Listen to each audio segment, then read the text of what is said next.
ایک گاؤں میں علی بابا نامی ایک غریب لکڑہارا رہتا تھا۔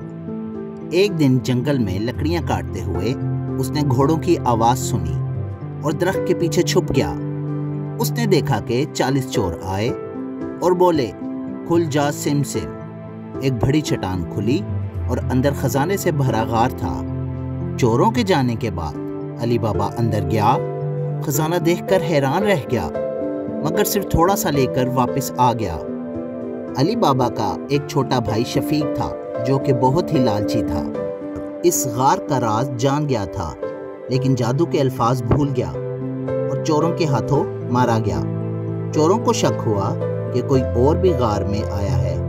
انہوں نے علی بابا کو مارنے کا منصوبہ بنایا، لیکن ہوشیار مرجینا جو کہ علی بابا کی خادمہ تھی سب سن چکی تھی۔ اس نے تیل کے بڑے مٹکوں میں چھپے چوروں پر کھولتا ہوا تیل ڈال کر سب کو مار ڈالا۔ آخری چور نے چھپ کر حملہ کیا، مگر مرجینا نے اسے بھی روک دیا اور جان سے مار ڈالا۔